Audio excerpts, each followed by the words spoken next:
Assalamualaikum warahmatullahi wabarakatuh. Selamat pagi, selamat siang, dan selamat malam bagi teman-teman semua.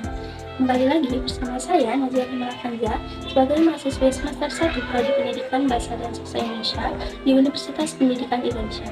Nah, kali ini untuk memenuhi tugas mata kuliah berbicara dengan dosen pengampu Ibu Dr. Andana Firismina MPD, saya akan menjelaskan salah satu materi di tingkat SMA, yaitu debat. Nah, sebagian siswa terlanjur beranggapan bahwa debat itu selalu tegang, panas, dan menyeramkan. Padahal, debat tak selamanya seperti itu. Kegiatan debat dapat dilakukan dengan damai dan indah. Lalu, apa sih debat itu? Debat berasal dari bahasa Inggris yang artinya pembahasan, perbincangan, atau diskusi. Sedangkan menurut Kamus Besar Bahasa Indonesia, debat merupakan sebuah pembahasan dan pertukaran pendapat mengenai suatu hal dengan saling memberi alasan untuk mempertahankan pendapat masing-masing. Kemudian, apa sih tujuan dari debat? Yang pertama, untuk mendiskusikan dan memecahkan suatu masalah atau perbedaan yang ada. Kedua, untuk memenangkan argumentasi diri atas orang lain. Tiga, sebagai sarana saling bertukar gagasan yang baik. Dari tujuan tersebut dapat diketahui bahwa debat bukanlah ajang untuk menjatuhkan pihak lawan, melainkan usaha untuk meyakinkan dan mempengaruhi orang lain agar menyetujui pendapat yang kita sampaikan. Debat memiliki beberapa karakteristik utama, antara lain: A.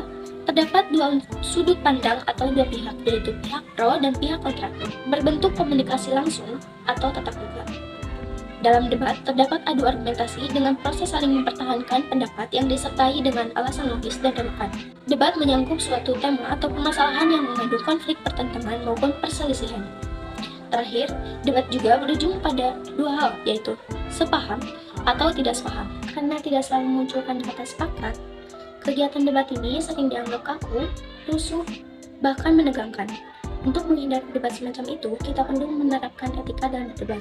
Etika tersebut antara lain: yang pertama, bertanyalah dengan serius, hindari guyonan atau lelucon ketika bertanya pada lawan debat. Kedua, fokus ke argumen lawan dan tidak melontarkan argumen yang menyinggung fisik lawan.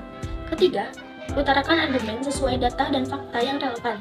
Hal ini bisa dijadikan strategi untuk mematahkan argumen lawan debat.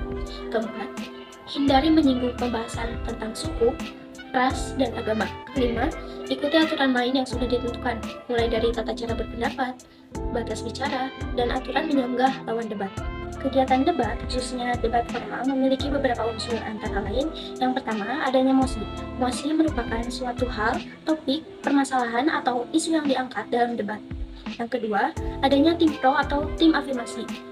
Tim pro ini merupakan pihak yang setuju dengan topik yang diperdebatkan. Ketiga, adanya tim kontra atau tim oposisi, merupakan pihak yang tidak setuju dengan topik yang diperdebatkan. Lalu, yang keempat, adanya moderator. Moderator di sini berperan sebagai pihak yang memimpin, mengarahkan, juga memandu jalannya debat. Yang kelima, adanya juri, bertindak sebagai penentu siapa yang memenangkan sebuah debat. Yang terakhir, adanya notulis. Tugas dari notulis ialah mencatat keseluruhan proses debat.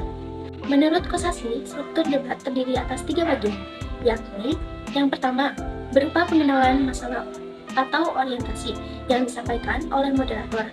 Yang kedua, penyampaian argumen. Pada bagian ini, setiap tim menyampaikan argumen dengan disertai alasan yang jelas dan meyakinkan.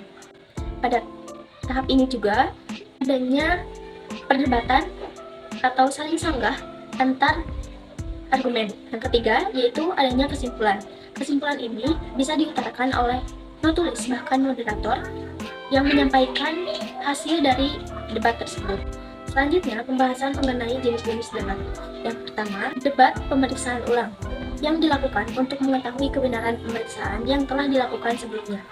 Jenis yang kedua yaitu debat parlementer atau yang biasa disebut dengan debat majelis, dan biasa dilakukan di ranah legislatif. Yang ketiga, debat pendidikan atau debat konvensional. Debat ini tidak bertujuan menghasilkan keputusan, namun lebih diarahkan untuk mengembangkan kemampuan menyampaikan informasi secara logis, jelas, dan juga relevan. Yang terakhir, ada debat kompetitif. Debat ini diselenggarakan untuk kepentingan perlombaan. Dalam berdebat, tidak semena-mena menyampaikan gagasan, namun terdapat kaidah kebahasaan yang perlu diperhatikan dalam menyusun teks debat. Di antaranya, yang pertama, menggunakan bahasa baku atau bahasa formal, lalu menggunakan bahasa denotatif atau makna yang sebenarnya. Selanjutnya, menggunakan kalimat efektif. Dan yang terakhir, dalam debat biasanya menggunakan kalimat faktual. Cukup sekian pembahasan materi dari saya, tapi sebelum pamit, izinkan saya membacakan pantun dan teman-teman harus menjawab dengan kata cakep. Biru laut seperti kolam, ikan paus pandai menyelam. Dari lubuk hati yang paling dalam, saya tutup dengan salam. Wassalamualaikum warahmatullahi wabarakatuh.